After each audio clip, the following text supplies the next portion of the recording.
جایی در دل مه‌آلود جنگل‌های آفریقای مرکزی موجوداتی زندگی می‌کنند که همزمان هم شبیه ما هستند و هم کاملا متفاوت.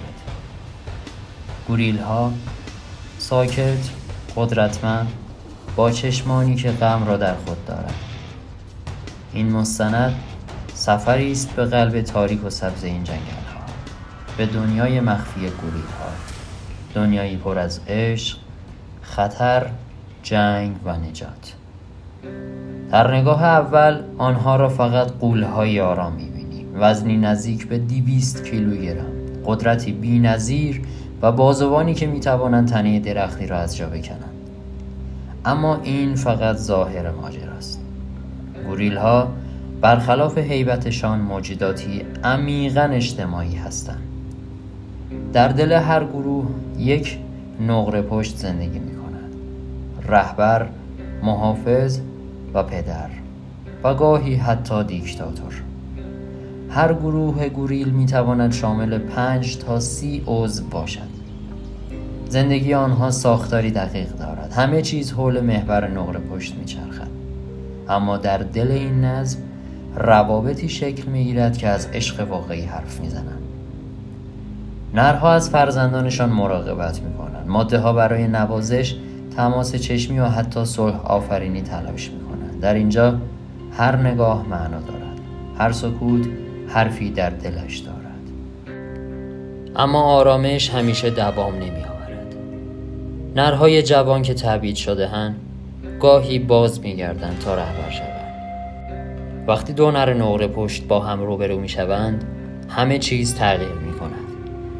نرها در دل جنگل می‌پیچد، زمین می‌لرزد از ضربه سینه‌ها و اگر هیچ کدام عقب نشینی نکنند، نبردی خونین آغاز می‌شود. این نبرد فقط برای قدرت نیست. اگر نر جدید پیروز شود، ممکن است نوزادهای قبلی را بکشد. بیرحمانه اما طبیعی. او فقط می‌خواهد ماده‌ها را زودتر آماده جفتگیری شوند. آنها گریه نمی‌کنند اما غم دارند.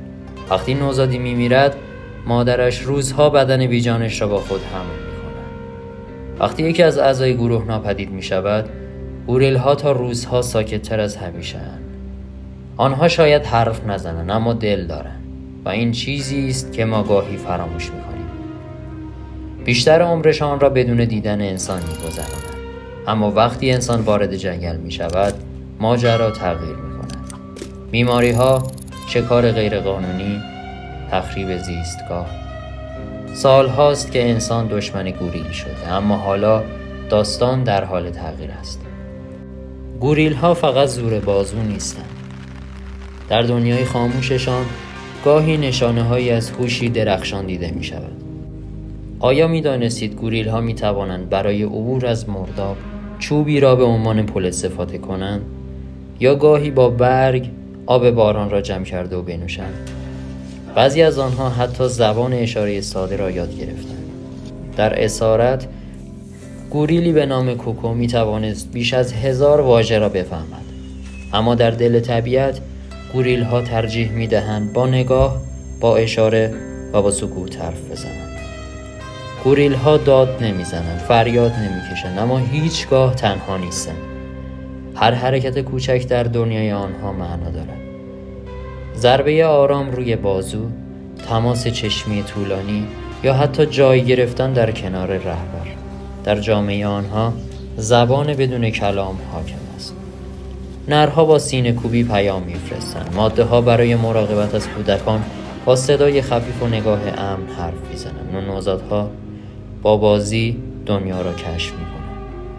کودکان گوریل درست مانند بچه‌های ما بازی می‌کنند. برگ‌ها را پرت می‌کنند، روی هم می‌افتند و گاهی از سر شیطنت روی سر نر رهبر می‌پرند. این بازی‌ها فقط سرگرمی نیست. در دل این لحظات مهارت‌های بقا شکل می‌گیرد.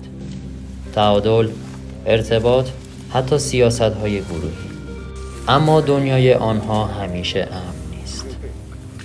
امروزه گروه‌هایی از انسان‌ها جان خود را به خطر می‌اندازند تا گوریل‌ها زنده بمانند. دوربین‌گذاری در جنگل، پیگیری بیماری‌ها، آموزش جوامع محلی و گوریل‌ها شاید هنوز به ما اعتماد نداشته باشند، اما هر روز که می‌گذرد یک قدم به آشتی نزدیکتر می‌شویم.